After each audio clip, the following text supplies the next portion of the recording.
அல்லேலூயா, அல்லேலூயா. எத்தனை பேர் சந்தோஷமா இருக்கிறீங்க? கர்த்தரை ஆராதிப்பதே ஒரு சந்தோஷம், கர்த்தர் சமூகத்துக்கு வருவதே ஒரு சந்தோஷம். ஒரு வாரம் முழுக்க கர்த்தர் செய்த நன்மைகளை நினைத்து அவருடைய சமூகத்தில் வந்து நன்றி சொல்றது ஒரு பெரிய சந்தோஷம். இது எத்தனையோ பேர் கிடைக்கல இந்த பாக்கியம். வெளியில் பாருங்க, கண்ணு முன்னாடி எத்தனையோ பேர் போகிறாங்க வராங்க.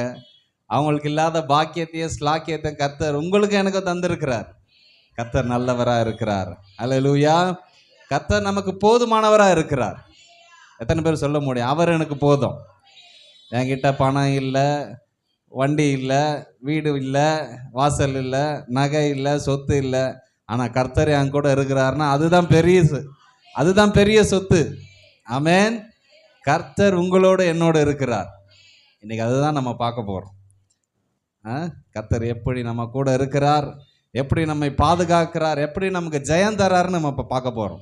ஆமென். எல்லாரும் எடுத்துக்கொள்ளலாமா? 2 ராஜாக்களின் புஸ்தகம் 6ஆம் அதிகாரம்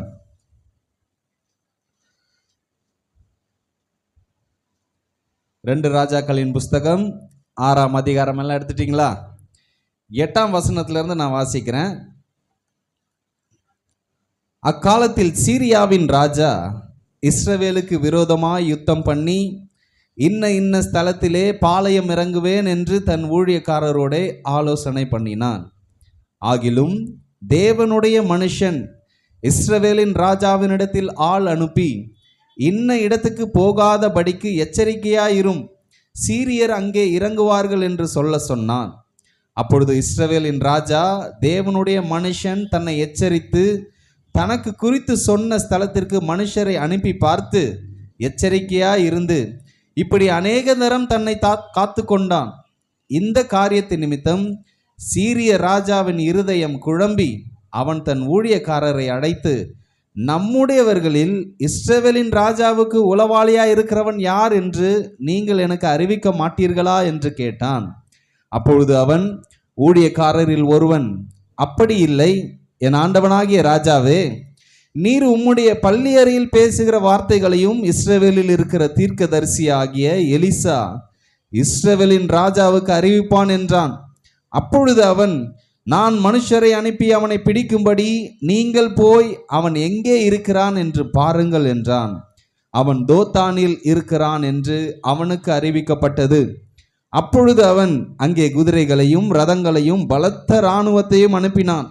அவர்கள் ராக்காலத்திலே வந்து பட்டணத்தை வளைந்து கொண்டார்கள். தேவனுடைய மனுஷனின் வேலைக்காரன் அதிகாலமே எழுந்து வெளியே புறப்படுகையில் இதோ இராணுவமும் குதிரைகளும் ரதங்களும் பட்டணத்தை சுற்றி கொண்டிருக்க கண்டான். அப்பொழுது வேலைக்காரன் அவனை நோக்கி, ஐயோ என் ஆண்டவனே, என்ன செய்வோம் என்றான். அதற்கு அவன், பயப்படாதே, அவர்களோடு இருக்கிறவர்களை பார்க்கிலும் நம்மோடு இருக்கிறவர்கள் அதிகம் என்றான். அல்லேலூயா. இந்த பேசேஜ் ஆல்ரெடி நீங்கள் இந்த பகுதியை நீங்கள் வாசிச்சிருப்பீங்க, கேட்டு இருப்பீங்க அநேக முறை.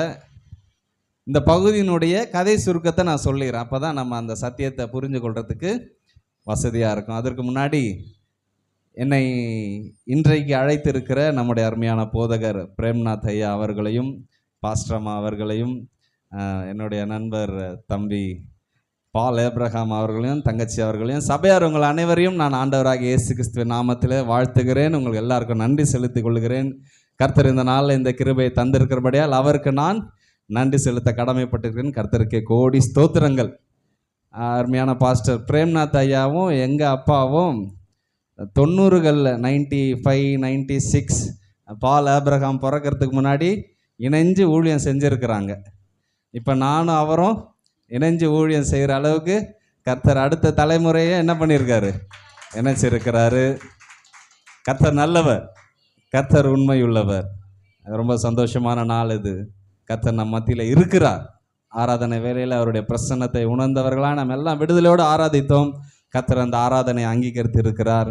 கர்த்தர் நமக்கு ஏற்ற பலனை இந்த வாரத்தில் வைத்திருக்கிறார். எத்தனை பேர் விசுவாசத்தோடு சுதந்திரிக்க போறீங்க?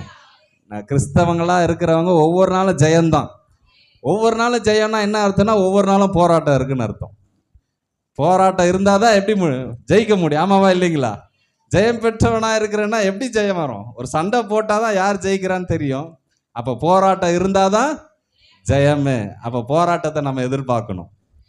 எத்தனை பேர் போராட்டத்தை எதிர்பார்க்குறீங்க? நிறைய பேர் வெற்றியை எதிர்பார்ப்போம், ஆனா போராட்டத்தை பிரச்சனையா பார்ப்போம். போராட்டத்தை தான் நம்ம ஜெயமா பார்க்கணும். ஏன்னா சண்டை போட்டாதான் ஜெயமே. ஹல்லேலூயா. கர்த்தர் நமக்கு போதுமானவராக இருக்கிறார். அவருடைய கிருபை தந்திருக்கிறார்.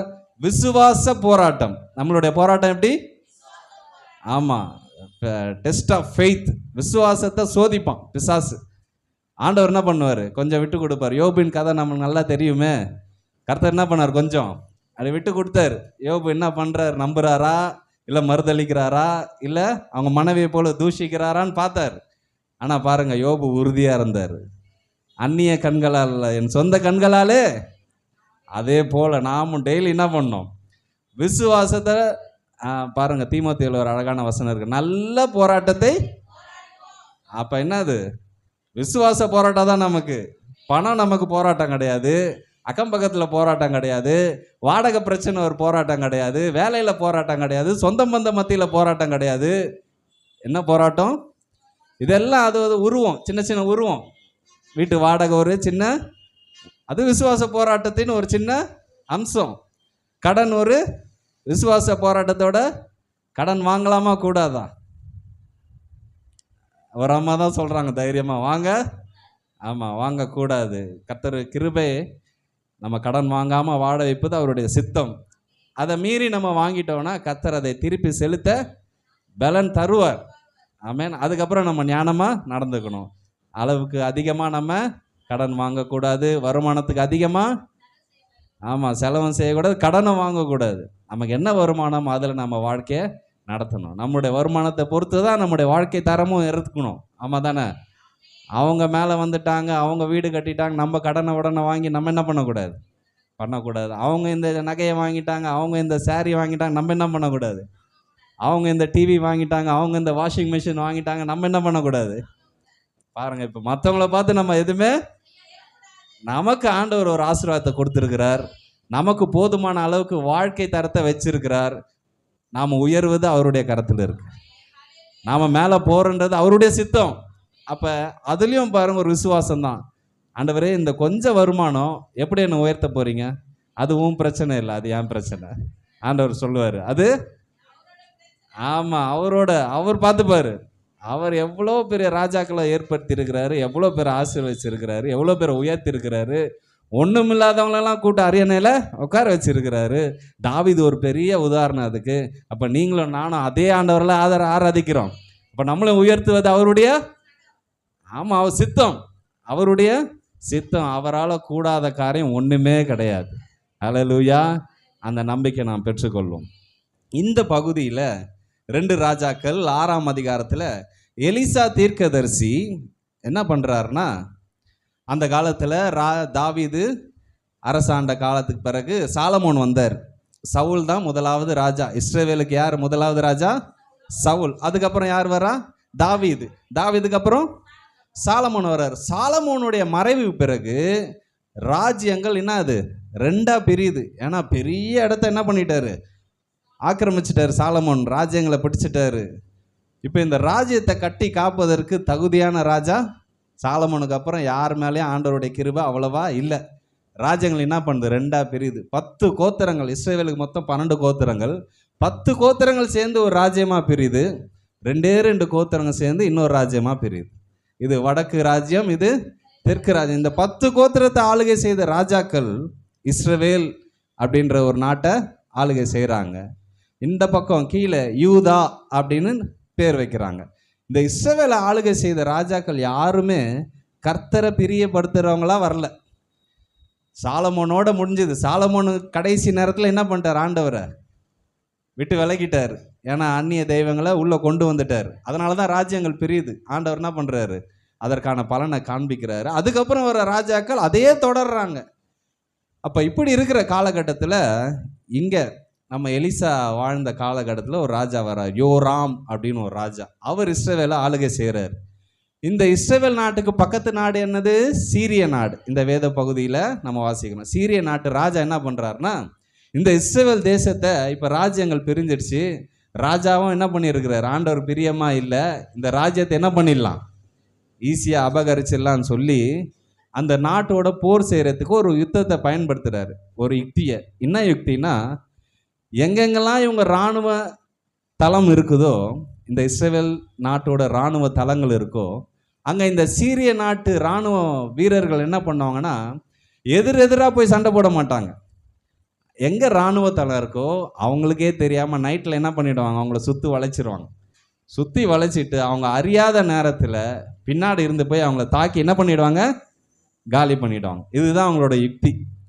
இப்படி ராஜா ஒருவேளை தப்பி தவறி அந்த அவங்க பாளையம் இறங்குற இடத்துக்கு வந்தாருன்னா ராஜாவை கொலை பண்ணிடலாம், அவருடைய ராஜ்யத்தை ஈஸியாக அபகரிச்சிடலாம்னு சொல்லி அங்கங்கே என்ன பண்ணுறாங்க, நைட்டில் பாளையம் இறங்குறாங்க. ஆனால் தேவனுடைய மனுஷனாகிய எலிசா இஸ்ரவேல் தேசத்தில் இருக்கிறதுனால ஆண்டவராகிய தேவன் என்ன பண்ணுறாரு, எலிசாக்கு வெளிப்படுத்துறாரு. இன்னைக்கு அந்த சீரிய இராணுவம் எங்கே வருது, இந்த இடத்துல வருது. ராஜா வாங்க போவேன்னா சொல்லு. ஏன் ஆண்டவர் இஸ்ரவேல் ராஜா யாருமே ஆண்டவரை பிரியப்படுத்துகிற மாதிரி நடக்கலைனாலும் அவங்கள பாதுகாக்கிறார். ஏன்னா கர்த்தர் வாக்குத்தத்தம் பண்ணிட்டார், உங்கள் தேசத்தை என்ன பண்ணுவேன், ஆசீர்வதிப்பேன், நீங்கள் என்ன பண்ணுவீங்க, பெரிய நாடாக எழும்புவீங்க, உங்களை எந்த ராஜாவும் மேற்கொள்ள முடியாது, எத்தனை ராஜ்யங்கள் எழும்பினாலும் இஸ்ரவேல் ராஜ்யம் நிலைத்து நிற்கும்னு சொல்லி வாக்குத்தத்தம் பண்ணிட்டாரு. ஆனால் வர ராஜாக்கள் எல்லாம் ஆண்டவரை பிரியப்படுத்துறவங்களா இல்லை, அவரை துக்கப்படுத்துறவங்களா இருந்தாங்க. ஆனாலும் கர்த்தர் உண்மையுள்ளவராக இருக்கிறார். இங்கே ஒரு விஷயம் நான் சொல்ல விரும்புகிறேன். நம்முடைய வாழ்க்கையிலும் கூட கர்த்தர் அநேக வாக்குத்தத்தங்களை கொடுத்துருக்கிறார், அநேக வாக்குத்தத்தங்களை நிறைவேற்றிருக்கிறார். ஆனால் நாம் சில நேரம் என்ன பண்ணுறோம், தவறிடுறோம். ஆனால் அவர் உண்மை உள்ளவராகவே இருக்கிறார். பாருங்க, நீ இப்படி பண்ணிட்டேன்னு சொல்லி சொன்ன வாக்குத்தத்தங்களாம் ரிட்டர்ன் கொடுத்த ஆசீர்வாதத்தெல்லாம் ரிட்டர்ன் பண்ணுன்னு ஆண்டவர் கேட்குறதே இல்லை. பாருங்க, நாம் தவறும் பொழுதும் மறுபடியும் என்ன பண்ணுறாரு, கிருபையை அதிகமாக கொடுத்து மறுபடியும் வா, உனக்கு இன்னும் அநேக வாக்குத்தத்தங்கள் வச்சிருக்கிறேன், இன்னும் நிறைய ஆசீர்வாதங்கள் வச்சிருக்கிறேன், நீ பாவம் செஞ்சுட்ட விழுந்துட்டேன்னு சொல்லி இங்கே இருக்காத, எழுந்து வா, நான் உனக்கு வேண்டிய கிருபை தரேன், எழும்புறதுக்கும் கிருபை தரேன், வாழ்கிறதுக்கும் கிருபை தரேன், நீ அதே இடத்துல இருக்காத. மறுபடியும் என்ன பண்ணுறாரு, நம்மளை கட்டி. எத்தனை பேரோட வாழ்க்கையில் அனுபவிச்சிருக்கிறீங்க, என்னோட வாழ்க்கையில் நான் அனுபவிச்சிருக்கிறேன். போதும் ஆண்டவரே முடிஞ்சிச்சின்னு நினச்ச நேரத்துல எல்லாம் கர்த்தர் என்ன பண்ணியிருக்கிறாரு, மறுபடியும் தூக்கி, இல்லை இன்னும் நீ ரொம்ப தூரம் போகணும்னு சொல்லி எப்படி எலியாவை பலப்படுத்தினாரோ அதே போல உங்களையும் என்னையும் பலப்படுத்துகிறவராக இருக்கிறார். நம்ம ஆண்டவர் நல்லவர். எத்தனை பேர் சொல்றீங்க நல்லவர்னு? ஆமென். நல்ல தெய்வம். அவரை போல நல்லவர் யாருமே, அவரை போல நம்மளை மன்னிக்கிறதுக்கு யாருமே. பாருங்க, நான் ஒரு உதாரணம் சொல்றேன். நம்ம வீட்டில் நம்ம பிள்ளைங்க இருக்கிறாங்கல்ல, அவங்க ஒரு தப்பை ஒரு தடவை செஞ்சா மன்னிப்போமா? மன்னிச்சிரும். ஒரு தடவை சரி தெரியாமல் பண்ணிட்டான் விட்டுரும்.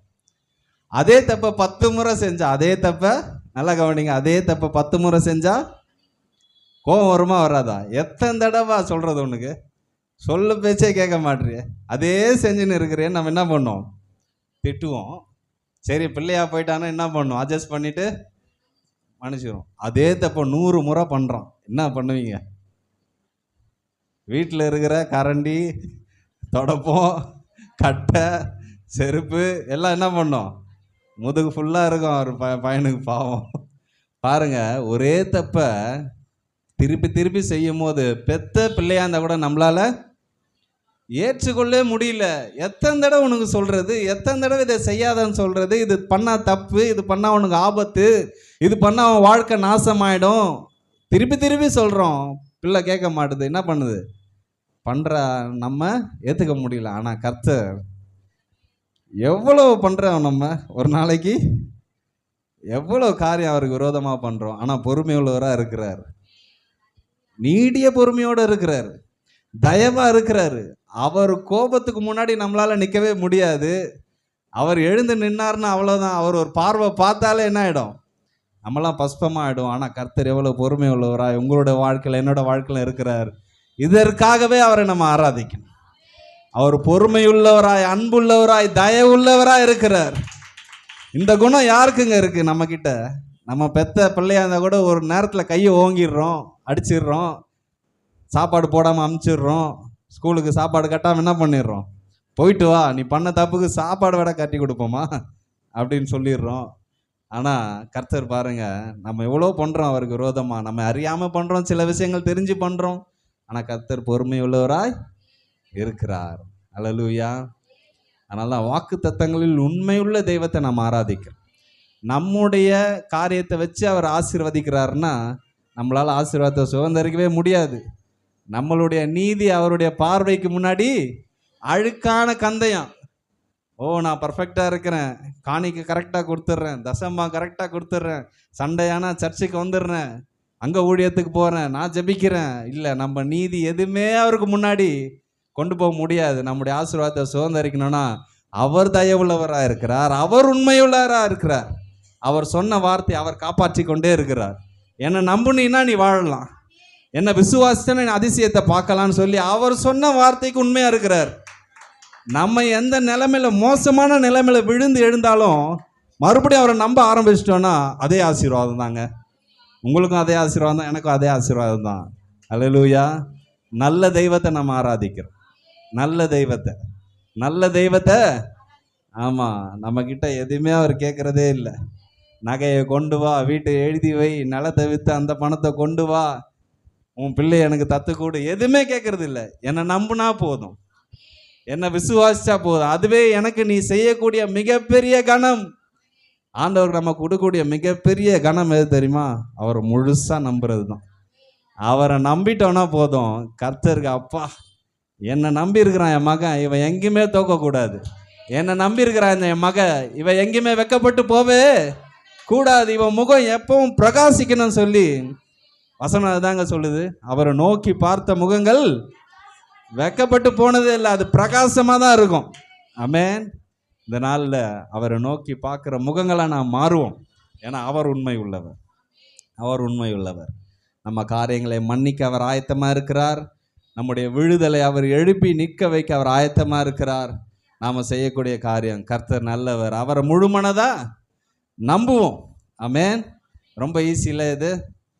நீங்கள் மொட்டை அடிக்க வேணாம், இங்கேருந்து நடப்பாதையா பல கிலோமீட்டர் நடக்க வேணாம், அக்கினி மேலே நடக்க வேணாம், விரதம் இருக்க வேணாம், எதுவுமே பண்ண வேணாம், நம்புனா போதும். ரெடியாக இருக்கிறீங்களா நம்புறதுக்கு? அல்லேலூயா. எவ்வளோ ஈஸியாக மாற்றிட்டாரு பாருங்க ஆண்டவர். நம்ம கஷ்டமே பட வேணாம், நம்புனா போதும். நம்புறது கஷ்டமாங்க? யார் யாரையோ நம்புகிறோங்க, எது எதுக்கோ நம்புகிறோம். என்ன பண்ணுறாங்க, சில நேரத்தில் அப்படியே ஏமாற்றிட்டு போயிடுறாங்க. ஆனால் ஏமாத்தாத தெய்வம். நம்பிட்டோன்னா அவர் உண்மை உள்ளவர், அவர் வார்த்தையில் உண்மை உள்ளவர், கைவிடவே மாட்டார். ஹல்லேலூயா, ஹல்லேலூயா. பாருங்க, எலிசா அந்த ராஜ்யத்தில் இருக்கிறதுனால, கர்த்தர் இஸ்ரவேல் தேசத்துக்கு உண்மையுள்ளவராக இருக்கிறதுனால, அதுக்கு தான் நான் இவ்வளோ எக்ஸ்பிளனேஷன் கொடுத்தேன். அவர் உண்மை உள்ளவர். பாயிண்ட் என்னன்னா, அவர் உண்மை உள்ளவர். ராஜா எவ்வளோ மோசமான ராஜாவாக இருந்தாலும் பரவாயில்ல, ஆனால் நான் வாக்குத்தத்தம் பண்ணிட்டேன், இந்த தேசத்தை ஆசீர்வதிப்பேன்னு. அந்த ராஜாவை நான் பாதுகாக்கணும், அதுக்காக ஒரு தீர்க்கதரிசி எழுப்பி, தீர்க்கதரிசி மூலமாக ராஜாவுக்கு வார்னிங் கொடுக்குறாரு. நீ அந்த பக்கம் போவாத, அங்கே எதிரி இருக்கிறான், உன்னை அழிச்சிடுவான். இப்போ நம்ம குடும்பத்தை எப்படி பாதுகாக்கிறார் பாருங்க, தொடர்ந்து பார்ப்போம் பாருங்க எப்படி பாதுகாக்கிறாருன்னு. அப்போ அந்த ராஜா என்ன பண்ணுறாருன்னா, எலிசா தீர்க்கதரிசி மூலமாக வர செய்தியை கேட்டு, அப்போ கூட நம்ப மாட்டுறாரு பாருங்க, ஒரு ஆள் அனுப்புறாரு, டெஸ்ட் பண்ணுறாரு. இந்த தீர்க்கதரிசி சொல்கிறது உண்மையானு டெஸ்ட் பண்ணி ஒரு ஆள் அனுப்புறாரு. எங்கெங்கெல்லாம் ராஜா போகக்கூடாது சொல்கிறாரோ அங்கெல்லாம் ஆள் அனுப்பி பார்த்தா அதே மாதிரி அந்த இராணுவம் என்ன பண்ணுது, பதுங்கி இருக்கிறாங்க. அப்போ தான் ராஜா சுதாரிக்கிறார். சரி சரி, இவர் சொல்கிறது கரெக்டு தான் போல அப்படின்னு நிறைய முறை, அநேக முறை அப்படி காப்பாற்றி இருக்கிறார் ஆண்டவர். இதை சீரிய நாட்டு ராஜாவுக்கு தெரிஞ்சு போச்சு. யாரோ நம்ம கூட்டத்தில் இருக்கிற ஒரு ஆள் என்ன பண்ணுறான், இஸ்ரவேல் ராஜாவுக்கு தகவல் கொடுத்துட்றான். நம்ம போகிற இடம்லாம் ராஜா வரமாட்டுறாரு, உஷாரா வீட்டில் இருந்துடுறாருன்னு சொல்லி. யார் அது கேட்கும் போது அவங்க வேலையாட்கள் சொல்கிறான் பாருங்க, ஒருத்தன், நீங்கள் உங்கள் பெட்ரூமில், பள்ளி அறைனா என்னது, உங்கள் பெட்ரூமில் யாருமே உங்கள் ரூமில் வர முடியாது. நீங்கள் தனியாக பேசினா கூட என்ன ஆகிடும், அங்கே ராஜாவுக்கு நியூஸ் போயிடும். ஏன்னா அங்கே ஒரு தேவ மனுஷன் இருக்கிறாரு, எலிசா. எலிசா அங்கே இருக்கிறாரு. அதை எல்லாத்தையும் தேவன் எலிசாவுக்கு வெளிப்படுத்துவார். எலிசா எல்லாத்தையும் ராஜாவுக்கு தகவல் கொடுத்துருவார். நீங்கள் ஒன்றுமே பண்ண முடியாது. இப்போ ராஜாவுக்கு ஒரே கோபம், என்னது நான் பேசுகிறத எலிசா வெளிப்படுத்துகிறாரா, எங்கே அவர் கண்டுபிடிங்க. பார்த்தா ஒரு தோத்தான் ஒரு பிளேஸில் இருக்கிறார். தோத்தான் அப்படின்னு ஒரு மலைப்பகுதி. அந்த தோத்தானில் எலிசா இருக்கிறத ராஜா கண்டுபிடிச்சிட்டார். நைட்டோட நைட்டாக அந்த சிட்டி ஃபுல்லாக மலையை சுற்றி என்ன பண்ணிட்டார், ஆட்களை அனுப்பிட்டார். எத்தனை பேரை கொல்றதுக்கு? ஒரே ஒரு தேவ மனுஷனை கொல்றதுக்கு அவ்வளோ பெரிய இராணுவத்தை என்ன பண்ணிட்டாரு, அனுப்பிட்டாரு. இங்கேயும் நான் நிறுத்துறேன். நம்ம ஒருத்தரை சாய்க்கிறதுக்கு பிசாசு எவ்வளோ பெரிய தந்திரமான வேலையை செய்கிறான் தெரியுமா? நம்ம ஒரு குடும்பத்தை அழிக்கிறதுக்கு பிசாசு எத்தனை ஆவிகள் ஏவி விடுறான் தெரியுமா? நம்மளுடைய வாழ்க்கையை கெடுக்கிறதுக்கு பிசாசு என்னென்ன விதங்களில் பயன்படுத்துகிறான் தெரியுமா? நம்ம வேலையில் ஒரு பிரச்சனை, அங்கே என்ன பண்ணோம், வாய் தவறு எதாவது பேசிடுவோம், நம்ம அங்கே மிஸ் ஆகிடும், அங்கே ஒரு பிரச்சனை. வீட்டில் குடும்பம் நல்லா சமாதானமாக இருக்கும், பிள்ளைங்க மூலமாக ஒரு பிரச்சனை, கணவன் மூலமாக ஒரு பிரச்சனை, மனைவி மூலமாக ஒரு பிரச்சனை, வாடகை வீட்டில் இருந்தாங்கன்னா ஹவுஸ் ஓனர் மூலமாக ஒரு பிரச்சனை, அக்கம் பக்கத்தில் ஆட்கள் இருந்தாங்கன்னா பக்கத்தில் இருக்கிறவங்க மூலமாக பிரச்சனை, சொந்த பந்தத்தோடு ரொம்ப ஐக்கியமாக இருந்தானா அவங்க மூலமாக. அப்போ எல்லா இடத்துலையும் பிசாசு என்ன பண்ணுறான், ஆட்களை எழுப்புறான், எப்படியாச்சும் இவனை காலி பண்ணிடணும். எலிசாவுக்கு அப்படி தான், ஒரே ஒரு ஆள் தான் மொத்த இராணுவத்தையும் இறக்கிட்டார் சீரிய ராஜா. காலையில் எலிசா கூட ஒரு வேலைக்காரர் இருக்கிறார். எதுக்கும் இந்த வேலைக்காரத்துக்கு முன்னாடி கேயாசின்னு ஒரு வேலைக்காரர் இருந்தார், எலிசாவுக்கு உதவி செய்கிறவர். அவர் இந்த நாகமானுடைய குஷ்டரோகத்தை சுஸ்தமாக்குனதால நாகமான் கிஃப்ட் கொடுக்குறாரு, வெண்ணு பொண்ணு வெள்ளிலாம். எலிசா வேணான்னு சொல்லிட்டார். ஆண்டவர் வந்து என்ன ஆசீர்வதிக்கிறார், இதெல்லாம் நீயே வச்சுக்கோ அப்படின்னு. ஆனால் இந்த கேயாசி என்ன பண்ணுறாரு, பின்னாடியே போயிட்டு அந்த நகையும் பணத்தையும் வாங்கிட்டு தீர்க்கதரிசி கேட்டார் அப்படின்னு சொல்லி வாங்கி அவர் வீட்டுக்கு போயிட்டார். நாகமானுக்கு வந்த குஷ்டம் கேயாசிக்கு வந்துடுச்சு. அப்போ கேயாசி அவ்வளோதான், அவரை ஜாப்லேருந்து எடுத்துட்டாங்க, எலிசாவோட அசிஸ்டன்ட் ஜாப்லேருந்து அவர் எடுத்துட்டாங்க. இப்போ புதுசாக வந்திருக்கிறார் அடுத்த அசிஸ்டண்ட்டு. இவருக்கு எலிசாவோட முழு பவர் தெரியாது. இவர் காலையில் எழுந்து போய் பார்த்தா சுற்றி இராணுவம், சீரிய இராணுவம். இவர் ஐயோ ஆண்டவனே அவ்வளோதான், இன்னைக்கு நம்ம காலி, ஒரு ஆள் தான் நம்ம, அங்கே எதிர்க்க இருக்கிறோம் பெரிய இராணுவம். பாருங்க 16ஆம் வசனம் வாசிங்களா, 16.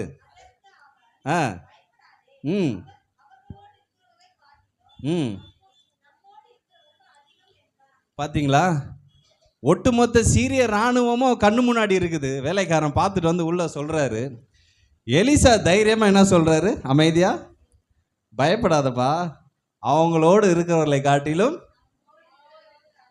எல்லாம் சத்தமா சொல்லலாமா, அவர்களோடு இருக்கிறவர்களை காட்டிலும் நம்மோடு இருக்கிறவர்கள்.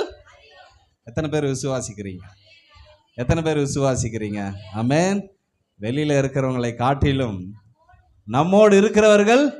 ஆமா, இது பழைய ஏற்பாட்டில் எலிசா சொல்லிட்டார். புதிய ஏற்பாட்டில் இன்னும் பயங்கரமா இருக்கும் பாருங்க, அதுவும் பார்க்கலாம். நம்ம பழைய ஏற்பாட்டில் எலிசா சொல்றாரு அவர்களோடு இருக்கிறவர்களை காட்டிலும். இந்த புது வேலைக்காரனுக்கு கண்ணு தெரில, என்னடா இவரு தீர்க்கதரிசி வளர்றாரா, அங்கே கண்ணு முன்னாடி அவ்வளோ பெரிய இராணுவம் இருக்குது, நம்ம கூட யாரும் இருக்கிறா, நானும் நீங்கள் மட்டும்தான் இருக்கிறோம். எலிசா ஜபிக்கிறார், ஆண்டவரே இவன் கண்ணை திறங்க ஆண்டவரே.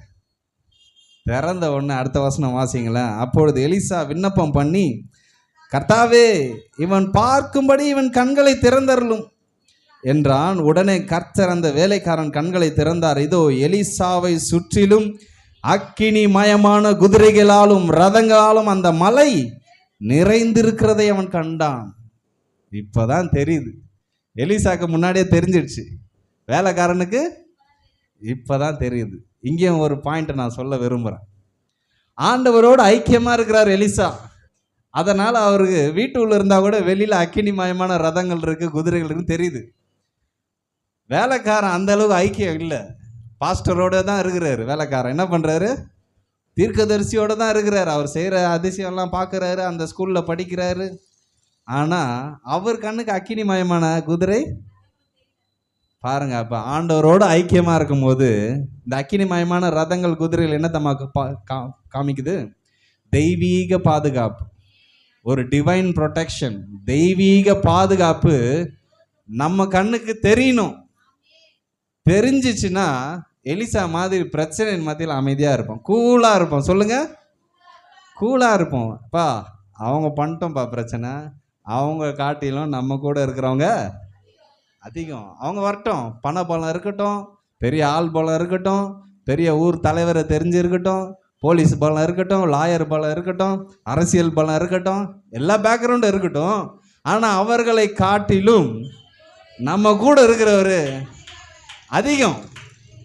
அக்கினிமயமான ரதங்கள், அக்கினிமயமான குதிரைகள் மலை முழுக்க நிறைந்து இருக்குதான். எப்படி வசனம் எப்படி சொல்லுது? நிறைந்து இருக்குதான். பாருங்க, ஒரு இராணுவ வீரர் கூட உள்ள வர முடியாது. ஏதோ ஒரு குதிரை ஒரு ரதம் இருந்தா பரவாயில்ல, இவங்க இருக்கிற எலிசாவை சுற்றிலும் நிறைந்து இருக்குதுன்னா அப்ப எவ்வளவு ஆண்டவர் பாதுகாக்கிறார் பாருங்க. ஹல்லேலூயா. உங்களை என்னையும் சுத்தி அப்படியே பாதுகாக்கிறார். எந்த விதத்திலும் பிசாசு உங்க வீட்டுக்குள்ள வர முடியாது, உங்க வாழ்க்கைக்குள்ள வர முடியாது, உங்க இருதயத்துக்குள்ள வர முடியாது. நாம் அவரோட ஐக்கியமா இருந்தோம்னா நம்ம கண்ணுக்கு நல்லா தெரியும். நாம விசுவாசிப்போம், கர்த்தர் என்னை பாதுகாக்கிறாரு, நான் எங்குமே சேதப்படுத்தவே முடியாது, என்ன கர்த்தர் என் கூட அக்கினிமயமான ரதங்களையும் குதிரைகளையும் வைத்திருக்கிறார். என் விசுவாச கண்களால் பார்க்கிறேன். கர்த்தர் என்னை சுற்றிலும் வளைத்திருக்கிறார்.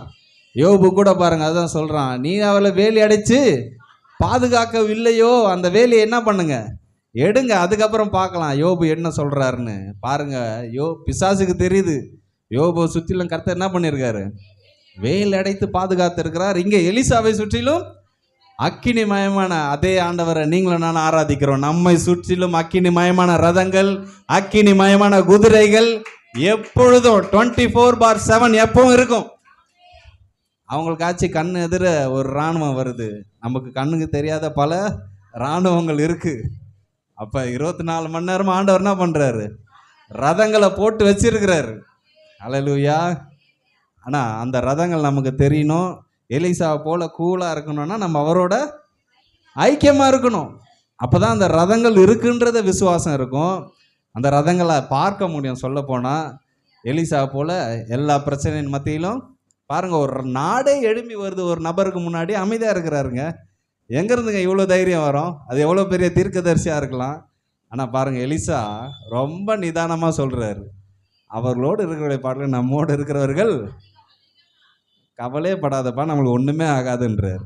அதே போல அவருக்கு ஒண்ணுமே ஆகலை. பாருங்க, நடந்த வேடிக்கை பாருங்க. அந்த இராணுவத்தை என்ன பண்றாராம், ஜெபிக்கிறார், ஆண்டவரே இவங்க கண்ணெல்லாம் குருடாக்கி போடுங்கன்னா எல்லார் கண்ணும் குருடாயிடுச்சு. எலிசா வீட்டு வாசல் எதுன்னு தெரில, தடவுறாங்க, அங்கே எங்கே போகிறாங்க, முட்டிக்கிறாங்க. அவங்கள எங்கே வீடு இங்கே தானே பார்த்தோம், காணுமேன்னு தேடுறாங்க. அப்போ அந்த ஜனங்கள் எல்லாரும் என்ன பண்ணுறாரு, இராணுவ வீரர்கள்லாம், வா உன் வீடு தானே, எலிசா வீடு தானே, நான் காமிக்கிறேன்னு சொல்லி எலிசாவே கூட்டின்னு போகிறார்.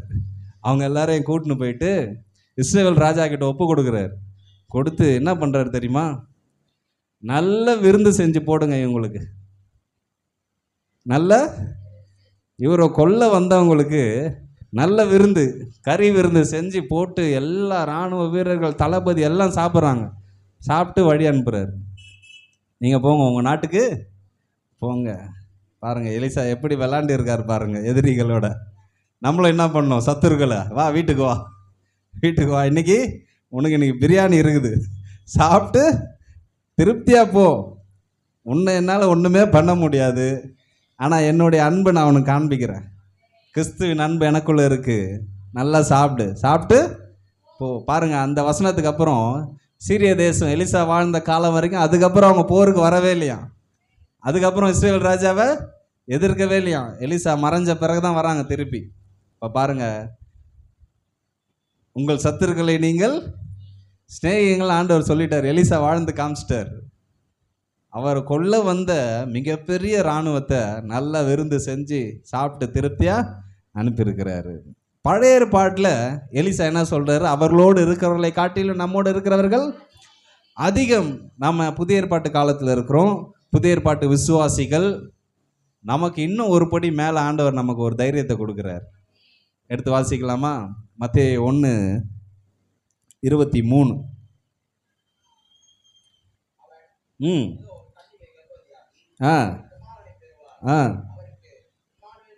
பேரிடுவார்கள்.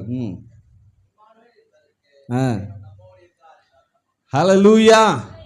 இம்மானுவேல் என்பதற்கு தேவன் நம்மோடு இருக்கிறார். எல்லாம் சொல்லுங்களேன், இம்மானுவேல் என்பதற்கு தேவன் எலிசா கூடயாச்சு தேவன் இல்லை, தேவன் அமைச்ச அக்கினிமயமான ரதங்களும் குதிரைகளும் இருக்கு. ஆனா உங்களுக்கு எனக்கு தேவன் நம்மோடவே இருக்கிறார். ஹல்லேலூயா! எவ்வளவு பெரிய சந்தோஷம். புதிய ஏற்பாட்டு விசுவாசிகள் ஆகிய உங்களுக்கும் எனக்கும் ஆண்டவராகிய இயேசு கிறிஸ்து உங்களோடு என்னோடு இருக்கிறார். எப்படி இருக்கிறார்? பரிசுத்த ஆவியானவர் மூலமா இருக்கிறார். ஹல்லேலூயா! யோவான் 14:16 வாசிங்களேன். நான் பிதாவை வேண்டிக் கொள்ளுவேன், அப்பொழுது என்றென்றைக்கும் உங்களுடனே கூட இருக்கும்படிக்கு சத்திய ஆவியாகிய வேறொரு தேற்றரவாளனை அவர் உங்களுக்கு தந்தருள்வார். பாருங்க, ஆண்டவராக இயேசு கிறிஸ்துவோட வாயிலிருந்து வர வார்த்தை. நான் போயிடுவேன், கொஞ்ச நாள்ல பரமேறி போயிடுவேன், ஆனா உங்களோட என்றென்றைக்கும் இருக்கும்படி, இன்னைக்கும் இருக்கும்படி, நாளைக்கும் இருக்கும்படி, நாம கண்ணை மூடுற வரைக்கும் இருக்கும்படி சத்திய ஆவியாகிய தேற்றரவாளன் உங்களோடு என்னோடு இருக்கிறார். இம்மானுவேல் என்பதற்கு என்ன அர்த்தம்? தேவன் நம்மோடு இருக்கிறார். சத்திய ஆவியாகிய தேற்றரவாளன் உங்களோடு என்னோடு இருக்கிறார். என்றைக்கு நீங்கள் ஆண்டவராகிய இயேசு கிறிஸ்துவை சொந்த இரட்சகராக ஏற்றுக்கொண்டீர்களோ அன்றைக்கே ஆவியானவர் உங்களுக்கு கொடுக்கப்பட்டிருக்கிறார். ஈவா கொடுத்தார். என்னைக்கு நம்ம முழு மனசா அவர் விசுவாசி, ஆண்டவரே நீங்க தான் என் வாழ்க்கையில எல்லாம் சொல்றோமோ, அன்னைக்கு ஆவியானவர் நமக்குள்ள வந்துட்டார். அக்கினிமயமான ரதங்களும் குதிரைகள் இருக்கும் போதே அவ்வளவு பாதுகாப்புனா, வானத்தையும் பூமியும் படைத்த சர்வ வல்ல தகப்பன் உங்களோடு என்னோடு இருக்கிறாருன்னா எவ்வளவு பாதுகாப்பு இருக்கும். இதை நம்ம சுதாரிக்கிறோமா இல்ல பயந்துடுறோமா? எலிசா போல தைரியமா இருக்கிறோமா இல்ல பயந்துடுறோமா? சில நேரத்துல என்னால் என்ன செய்ய முடியும், ஐயோ எனக்கு ஒண்ணுமே தெரியாது, நாங்களே ரொம்ப சிறுமையானவர்கள், ஏழ்மையானவர்கள், தாழ்மையானவர்கள், நம்மளே நாமே பயமுறுத்திக்கிறோமா இல்ல எலிசா போல தைரியமா நிக்கிறோமா? தேவன் நம்மோடு இருக்கிறார். தேற்றரவாளன் நம்மோடு இருக்கிறார். எந்தவித சோதனை வந்தாலும் அதுல ஜெயம் எடுக்க கர்த்தர் உதவி செய்கிறார். எப்படி உதவி செய்கிறார்? கூடவே இருந்து உதவி செய்கிறார். எப்படிப்பட்ட போராட்டம் வந்தாலும் கூடவே இருக்கிறாருங்க, கூடவே இருக்கிறாரு.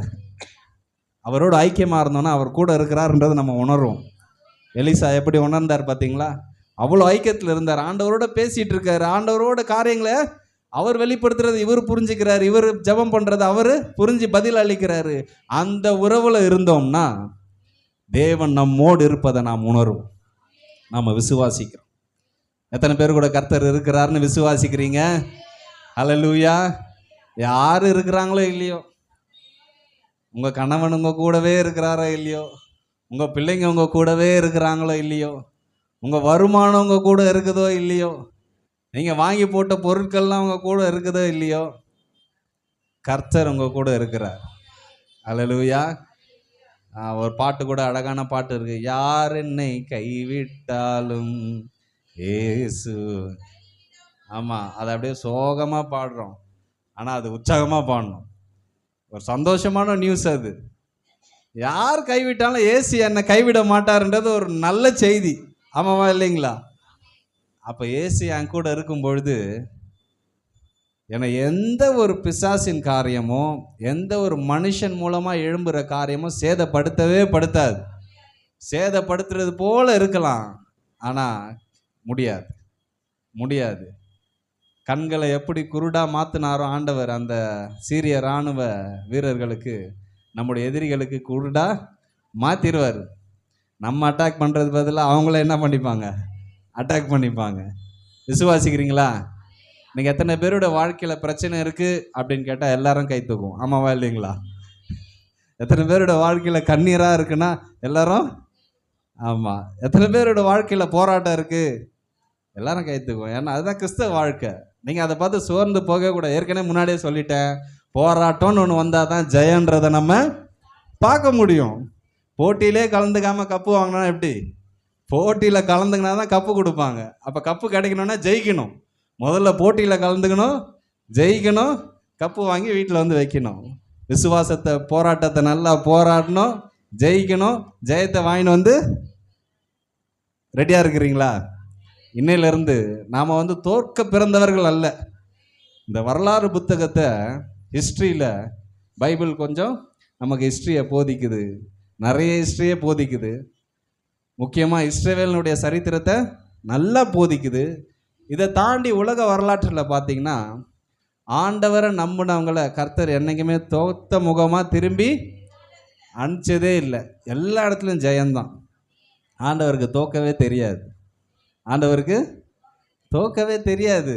எப்படி தோல்வினா என்னன்னு கூட தெரியாது. அவர் ஜெய கிறிஸ்து. சொல்லுங்களேன், ஜெய கிறிஸ்து.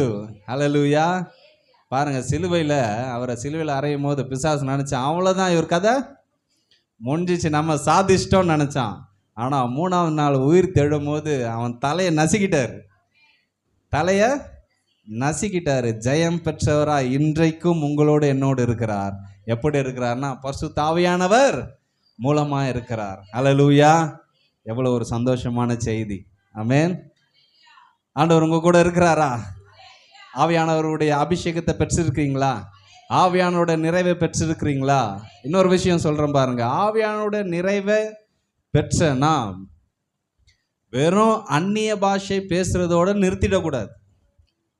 நல்லா சொல்லுங்க, அந்நிய பாஷை பேசுறதோட ஆவியானவருடைய வேலை அவ்வளோதான் சொல்லி நிறுத்திடக்கூடாது. ஆவியானவர் பாருங்க உங்களோடு என்றென்றைக்கும் இருக்கும்படி, ஆண்டவராக இயேசு கிறிஸ்து என்ன சொல்றாரு? உங்களோடு ஞாயிற்றுக்கிழமை காலைல 10:30 மணி ஆராதனைக்கு இருக்கும்படின்னு போட்டிருக்கா? என்றென்றைக்கும். அப்பன்னா தினந்தோறும் அவரோட உதவி வேணும், தினந்தோறும் அவரை சார்ந்து இருக்கணும், தினந்தோறும் அவரை நம்ம வீட்டில் என்ன பண்ணணும்? ஆமாம், அவரை வெல்கம் பண்ணணும். ஆண்டவரே, காலையில் எழுந்த உடனே பரிசுத்த ஆவியானவரே என் கூட இருக்கிறீங்க, இன்னைக்கு நான் வாழ்க்கையை ஜெயமுள்ள வாழ்க்கையாக வாழ எனக்கு உதவி செய்யுங்க. எத்தனை பேர் கேட்குறோம்? ஒருவேளை கேட்கலன்னா இன்னைக்கு ஆரம்பிங்க. ஆவியானவரே, நான் இன்னைக்கு வேலைக்கு போகிறேன், இந்த வேலையில் நான் ஜெயமுள்ளவனாக இருக்கணும், நான் செய்கிற வேலையை எனக்கு ஆசீர்வாதமாக மாற்றித்தாங்க. ஆண்டவரே, நான் இன்னைக்கு ஸ்கூலுக்கு போனேன், நீங்கள் என் கூட இருக்கிறீங்கன்னு நான் விசுவாசிக்கிறேன், இந்த படிப்பை எனக்கு ஆசீர்வாதமாக மாற்றித்தாங்க. ஆண்டவரே, நான் காலேஜ் போகிறேன், இந்த படிப்பை எனக்கு ஆசீர்வாதமாக மாற்றித்தாங்க. ஆண்டவரே, நான் ஒரு திருமண வாழ்க்கையில் இருக்கிறேன், குடும்பமாக இருக்கிறோம், இந்த குடும்பத்தை நான் தைரியமாக நடத்தணும், எனக்கு உதவி செய்யுங்க. இப்போ எல்லாத்துக்குமே அவரை சார்ந்து இருக்கிறதுக்கு தான் ஆண்டவர் கொடுத்துருக்கிறார். என்றென்றைக்கும். சொல்லுங்க, டெய்லி. நம்ம லாங்குவேஜில் சொல்லணும்னா டெய்லி நம்ம கூட இருக்கிறாரு. டெய்லி இருக்கிறாருன்னா காலைல வந்துட்டு சாயங்காலம் போகிறவர் இல்லை, 24/7. நைட்டு 12 மணிலேருந்து அடுத்த நாள் விடிய கால 12 மணி வரைக்கும். அப்போ அவருக்கு ஓய்வே கிடையாது. நாம் தான் அவருக்கு ஓய்வு கொடுத்துட்றோம். நீங்கள் 6 நாள் நீங்கள் என்ன பண்ணுங்க, ரெஸ்ட் எடுங்க. சண்டே நாங்கள் சர்ச்சுக்கு போகும்போது எங்கள் கூட வாங்க, சண்டே முடிச்சுட்டு வீட்டுக்கு வரும்போது நீங்கள் அங்கேயே என்ன பண்ணுறங்க, ரெஸ்ட் எடுத்துக்கோங்க, மற்ற நாள்லாம் நாங்கள் பார்த்துக்குறோம். இல்லை, ஆண்டவராக இயேசு கிறிஸ்து என்ன சொல்லியிருக்கிறாருன்னா, என்றென்றைக்கும்.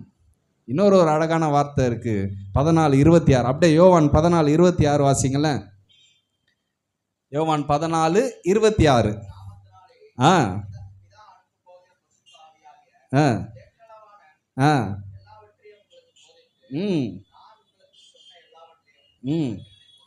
பார்த்தீங்களா? ஆவியானவர் என்ன பண்றாரு? அவர் எல்லாவற்றையும் உங்களுக்கு போதித்து, முதல்ல என்ன பண்றாரு? நம்ம வாழ்க்கையை எப்படி நடத்தணும்னு ஆவியானவர் நம்மோட போதிக்கிறார். வெறும் சண்டே மாத்திரம் இல்லை, முன்னாடி வசனத்தில் பார்த்தோம் என்றென்றைக்கும். அப்ப என்றென்றைக்கும் போதித்து, என்றென்றைக்கும் போதித்து. அப்ப டெய்லி நம்ம வாழ்க்கையை எப்படி நடத்தணும்னு ஆவியானவர் போதிப்பார் நமக்கு. ஆண்டவரே, இந்த காரியத்தில் என்ன முடிவு எடுக்கிறதுனே தெரியல, ஒரே குழப்பமா இருக்கு, இது போகிறதா அது போகிறதா, இதை பண்ணுறதா அதை பண்ணுறதா. சில நேரத்தில் நம்மளே சுயமாக என்ன பண்ணிடுறோம், முடிவு எடுத்துடுறோம். சூழ்நிலையெல்லாம் பார்க்குறோம், ஓகே இப்படி போனால் அப்படின்னு அப்படியே வந்துடும், அப்படி பண்ணால் இப்படியா முடியும்னு சொல்லி நம்மளே யோசித்து சில முடிவுகள் எடுத்துடுறோம். ஆனால் நம்ம ஆவியானவர்கிட்ட கேட்குறோமா? ஆவியானவருடைய உதவியை நாடுறோமா? ஒருவேளை இது வரைக்கும் நாடாமல் இருந்தீங்கன்னா இன்னையிலேருந்து ஆரம்பிங்க. எதுவுமே லேட்டு கிடையாது. நம்மளுடைய 70வது வயசில் நம்ம எப்படி இருப்போன்றது அவருக்கு தெரியும், நமக்கு தான் தெரியாது. நம்ம முகம் எப்படி மாறும், நம்ம வாழ்க்கை எப்படி மாறும், நம்ம எந்த வீட்டில் இருப்போம், நம்ம ஊழியம் எப்படி இருக்கும், நம்ம பிள்ளைங்க எப்படி இருப்பாங்க, நம்மளுக்கு ஒன்றுமே. ஆனால் அவருக்கு தெரியும். அவர் சகலத்தையும் அறிந்தவர். அவர் தான் வானத்தையும் பூமியை உண்டாக்கினவர், உங்களை என்னையும் உண்டாக்கினவர், உங்களுக்குள்ள எனக்குள்ள ஜீவனை கொடுத்தவர் யாரு தான்? சொல்லுங்களேன் சத்தமா. கர்த்தர் தான் ஜீவனை கொடுத்திருக்கிறார். சுவாசத்தை கொடுத்திருக்கிறவர் யாரு? கர்த்தர் நமக்கு உயிரை கொடுத்திருக்கிறவர் யாரு? கர்த்தர் நம்மை வாழ வைக்கிறது யாரு? கர்த்தர். அப்ப அவருக்கு தெரியாதா உங்களை பத்தி, என்னை பத்தி, உங்களுடைய வாழ்க்கையை பத்தி, என்னுடைய வாழ்க்கையை பத்தி எல்லாவற்றையும் அறிந்திருக்கிறார். நம்ம வேலை அவரை இன்வைட் பண்றது தான். இன்னைக்கு நீங்க எனக்கு ஹெல்ப் பண்ணுங்க, உதவி செய்யறது கூப்பிடுறது நமக்கு கஷ்டமா? ரொம்ப லேசில். ஆண்டவரை நீங்க ஹெல்ப் பண்ணுங்கன்னா என்ன பண்ண போறாரு? ஆமா, அவர் தேற்றரவாளனா கம்ஃபர்டர். நம்மளை என்ன பண்றாரு? ஹெல்ப் பண்ணி நம்மளை என்ன பண்றாரு? உயர்த்துறது தான் அவருடைய வேலை. இப்ப நம்ம தான் கூப்பிட மறந்துடுறோம். எலிசா பாருங்க, அந்த ஐக்கியத்தில் இருந்ததுனால அவருக்கு தெரிஞ்சது, புதிய ஏற்பாட்டு விசுவாசிகளாகிய நாம் ஆண்டவரோடு ஐக்கியமா இருந்தோம்னா ஆவியானவர் எனக்குள்ள இருக்கிறார் என்பதை நான் அறிந்து கொள்ள. முதலாவது, ஆவியானவர் என்னை பாதுகாக்குன்றதை நான் உணருவேன். கர்த்தரை எல்லா காரியத்திலும் நான் முன்னாடி வைக்கணுன்றதை நான் உணர்வேன். நான் அவரோட ஐக்கியத்தில் இல்லாமல் இருந்தாதான், ஐயோ ஆண்டவர் எங்கேயோ இருக்கிறாரு போல இருக்கு, நம்ம வீட்டில் இல்லை அவர், எனக்குள்ள இல்லை அவர் சர்ச்சில் இருப்பார், அவர் எங்கே வானத்தில் இருப்பாருன்னு சொல்லி அவரை நம்ம அப்படியே தூரமாக பார்த்துறோம். ஆனால் ஆண்டவராக இயேசு கிறிஸ்து தெளிவாக சொல்கிறாரு, என்றென்றைக்கும் உங்களோடு இருக்கும்படி. மறுபடியும் சொல்லாமா? என்றென்றைக்கும் உங்களோடு என்னோடு இருக்கும்படி தேற்றரவாளனாகிய பரிசுத்த ஆவியானவரை கொடுத்திருக்கிறார். எத்தனை பேர் பெற்றிருக்கிறீங்க ஆவியானவருடைய நிறைவை? ஆவியானவர் உங்க கூட இருக்கிறாருன்னு உறுதியா இருக்கிறீங்களா? ஹல்லேலூயா. இதுதாங்க நமக்கு சந்தோஷம். ஹல்லேலூயா. கர்த்தர் நம்மோடு இருக்கிறார். இம்மானுவேல், தேவன் நம்மோடு இருக்கிறார்.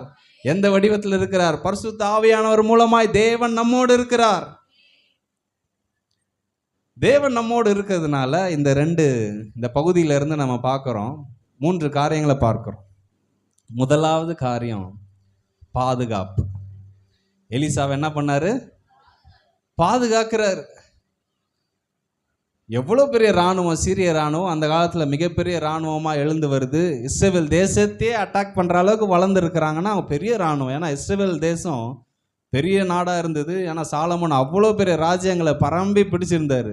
அப்போ அந்த ராஜ்யத்தை எதிர்க்கணும்னா அந்த இராணுவம் எப்படி இருக்கணும்? சீரிய இராணுவம் பெரிய இராணுவமாக இருக்கணும்.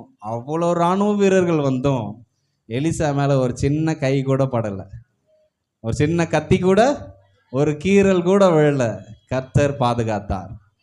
தேவன் நம்மோடு இருந்தார்னா நமக்கு பாதுகாப்பு நிச்சயம். ஆமென். நீங்கள் ஒருவேளை போராட்டத்தின் மத்தியில், சத்துருக்கள் மத்தியிலே வாழ்ந்துட்டு இருக்கலாம், ஆனால் ஒன்றுமே உங்களை சேதப்படுத்தாது. கர்த்தர் உங்களை பாதுகாக்க வல்லவராக இருக்கிறார். கண்டிஷன் என்னன்னா, தேவன் உங்களோடு இருக்கிறார். அதை நீங்கள் உணரணும். இருக்கிறாருன்றது உண்மை, ஆனால் அதை நீங்கள் உணரணும். எப்படி உணர்வீங்க? அவரோட ஐக்கியமாக இருந்தால் தான் உணர முடியும். அந்த தைரியமே வரும். அவருக்கு பிரியமில்லாத காரியத்தை செஞ்சுட்டு தேவன் என் கூட இருக்கிற தைரியமாக சொல்ல முடியுமா? முடியாது. அப்போ அவருக்கு பிரியமாக வாழணும், அவரோட ஐக்கியமாக இருக்கணும். அப்போ அந்த தைரியம் வரும். தேவன் என் கூட இருக்கிறாரு, என்னை எதிர்க்க ஒருவனால் முடியாது, என்னை சாய்க்க ஒருவனால் முடியாது. எனக்கு விரோதமாக 1000 பேர் இல்லை 10000 பேர் வந்தாலும் ஒருத்தர் என்னை சேதப்படுத்த முடியாது. ஏன்னா தேவன் என் கூட இருக்கிறார், ஆவியானவர் என் கூட இருக்கிறார். எல்லா வித பாதுகாப்பின் வளையத்தை போட்டு வச்சிருக்கிறார். ஒரு செகண்ட் கூட அவர் ரெஸ்ட் கொடுக்கறதே இல்லை, தொடர்ந்து பாதுகாத்து கொண்டே இருக்கிறார். ஹல்லேலூயா. 2வது, இந்த எலியாவினுடைய வாழ்க்கையில ஜெயத்தை பார்க்கிறோம். எலியா தோக்கவே இல்லை. எலிசா தோக்கவே இல்லை. பாருங்க, ஒரு ஆள் எதிர்க்க ஒரு பெரிய இராணுவம். நியாயப்படி உலக வழக்கப்படி என்னதான் ஆகணும்? எலிசா தான் தோக்கணும். ஆமாவா இல்லைங்களா?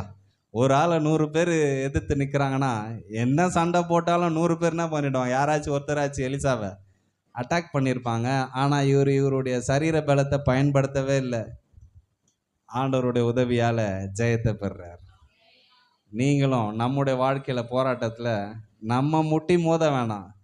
கர்த்தரே என்ன பண்ணுவார்? அந்த போராட்டத்துக்கு பலனை தருவார். நம்ம அதை மேற்கொள்ள வைப்பார். நமக்கு ஜெயம் நிச்சயம். ஹல்லேலூயா. கர்த்தரை நம்புறவங்களுக்கு ஜெயம் நிச்சயம். கர்த்தரை நம்புறவங்களுக்கு, ஆமாம், திரும்பி திரும்பி இந்த வார்த்தை தான் வந்துட்டே இருக்கு. போராட்டம் இருந்தால் தான் ஜெயம். அப்போ வாழ்க்கையில் போராட்டம் வரதை நீங்கள் ஒரு வாய்ப்பாக பார்க்கணும். எதிரி எழும்புறாங்களா, அப்பா ஒரு சரியான ஒரு ஜெயம் இருக்குது போல இருக்குது, ஆண்டவர் ரெடி பண்ணிட்டு இருக்காரு போல இருக்கு. ஒரு பெரிய தேவை எழும்புதா, ஆண்டவர் இப்போ எப்படி சந்திக்க போறாருன்னு பார்க்கலாம், ஆண்டவர் செய்கிற அற்புதத்தை பார்க்கலான்னு சொல்லி ஒரு வாய்ப்பாக பார்க்கணும். என்னுடைய அம்மாவுக்கு 2021 ஹார்ட் அட்டாக் வந்துடுச்சு. டாக்டர் சொல்லிட்டாங்க, இவங்க என்ன பண்ணிடுவாங்க, நிச்சயம் மறிச்சிருவாங்க. ஆப்ரேஷன் பண்ணாலும் மறிச்சிருவாங்க, ஆப்ரேஷன் பண்ணலனாலும், ஆமாம், எது பண்ணாலும் மறிச்சிருவாங்க. ஆப்ரேஷன் பண்ணால் என்னன்னா ஒரு 5% வாய்ப்பு இருக்குது. 95% என்ன பண்ணிவிடுவாங்க, கண்டிப்பாக மறிச்சிருவாங்க. ஒருவேளை உங்கள் கடவுள் உங்கள் அம்மாவுக்கு ஜீவனை கொடுத்தாருன்னா அவங்க பிழைக்கிறதுக்கு வாய்ப்பு இருக்குன்னு சொல்லிட்டாங்க. இந்த மாதிரி ஒரு வார்த்தையை ஒரு பையன் டாக்டர் வாயால் கேட்கும்போது அந்த சூழ்நிலை எப்படி இருக்கும்? அம்மா ஐசியூவில் இருக்கிறாங்க, ஆப்ரேஷன் பண்ண போகிறோம், ஆப்ரேஷன் பண்ணாலும் செத்துருவாங்கப்பா அவங்க அம்மா, ஆப்ரேஷன் பண்ணலனாலும் பொதுவாக என்ன சொல்லணும், இப்போ ஆப்ரேஷன் பண்ணால் காப்பாற்றிடலாம், என்ன சொல்லுவாங்க, அம்மா இந்த வியாதி இருக்குது, இப்போ இப்படி ட்ரீட்மெண்ட் பண்ணால் காப்பாற்றிடலாம், இந்த ஆப்ரேஷன் பண்ணால் உங்கள் அம்மா உயிர் பழிச்சு, இதுதானே வழக்கம்.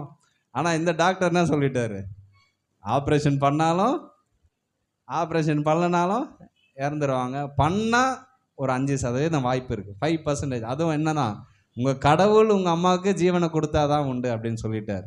இப்படி ஒரு வார்த்தையை கேட்டோன்னா எனக்குள்ள கர்த்தருடைய கிருபையால் நாங்கள் ரெடி ஆகிட்டோம் மைண்ட் லெவலில். சரி, அம்மா இருந்தாலும் ஸ்தோத்திரம், அம்மா இல்லைனாலும் ஸ்தோத்திரம்னு ரெடி ஆகிட்டோம் மைண்ட் லெவலில் எங்கள் ஃபேமிலி எல்லாம். அப்போ அன்னைக்கு ஆண்டவர் உணர்த்தினார், ஆப்ரேஷன் அன்னைக்கு பிரச்சனை பெருசாச்சுன்னா கர்த்தர் ஏதோ பெரிய அற்புதம் செய்ய போகிறாருன்னு அர்த்தம். அல்லேலூயா. ஏன்னா அது நம்ம கையிலே இல்லை.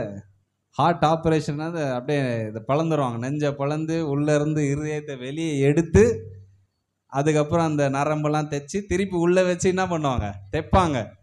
அந்த வெளியே எடுக்கிற வரைக்கும் நம்மளுடைய லங்ஸு, நுரையீரல் சுவாசிக்கணும்ல, அந்த நுரையீரலை என்ன பண்ணுறாங்க, ஒரு மிஷினில் கனெக்ட் பண்ணிவிடுவாங்க. அந்த ஹார்ட் வெளியே எடுக்கிற வரைக்கும் உடம்பு ஃபுல்லாக ரத்தம் ஓடணும்ல, இல்லைன்னா கிட்னி நின்றோம், லங்ஸ் நின்றோம், பிரெயின் நின்றோம். அந்த ரத்தம் ஓடுறதுக்காக மிஷினில் கனெக்ட் பண்ணிவிடுவாங்க. ரத்தத்தையும் லங்ஸையும் ஃபங்க்ஷன் பண்ணுறது என்னது, ஒரு மிஷின், ஒரு பாக்ஸ் இருக்கும், இந்த மாதிரி ஒரு பாக்ஸு, அதுதான் அந்த மனுஷனை அதுமாரி கனெக்ட் பண்ணாங்க எங்கள் அம்மாவுக்கு. அவங்க எடுத்து 2 மணி நேரம் இருதயத்தை வெளியே எடுத்து அறுத்து அந்த நரம்பெல்லாம் வச்சு தைக்கிச்சு திருப்பி உள்ளே வச்சு அதை க்ளோஸ் பண்ணி திருப்பி அந்த மிஷினை டிஸ்கனெக்ட் பண்ணுற வரைக்கும் அந்த மிஷின் தான் என்ன பண்ணும், உயிர் கொடுத்துட்டுருக்கும். ஒருவேளை அந்த மிஷின் ஃபெயில் ஆயிடுச்சுன்னா ஆள் காலி. திருப்பி அவர் டாக்டர் சொல்கிறார், எல்லாம் முடிஞ்சிடும், அந்த மிஷினை டிஸ்கனெக்ட் பண்ணி நம்மளோட மனுஷன் அவங்களோட ரத்தம் அவங்களே ஹார்ட் பம்ப் பண்ணுறதுக்கு என்ன பண்ணுவாங்களாம், ட்ரை பண்ணுவாங்களாம். சில பேருக்கு ஆப்ரேஷன் முடியும் போது அந்த ஹார்ட்டு மறுபடியும் பம்ப் ஆகாதான், ரத்தத்தை புஷ் பண்ணாது, ஃபெயிலியர் ஆகிடும், அவ்வளோதான், இறந்துருவாங்க. இப்படியும் நடக்கலாம்.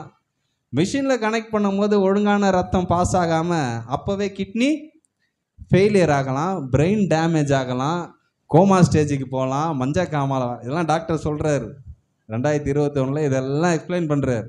ஆப்ரேஷன் பண்ணும் போதே இவ்வளோலாம் நடக்கலாம், ஆப்ரேஷன் பண்ணி முடிஞ்சோம் இவ்வளோ நடக்கலாம். அப்போ இவ்வளோ காம்ப்ளிகேஷன்ஸ் இருக்குது, இவ்வளோ ஒரு குளறுபடி இருக்கும்பொழுது அந்த ஜீவன் பிழைச்சி வர்றது அவங்க பார்வையில் ரொம்ப ரொம்ப சான்ஸ் கம்மி.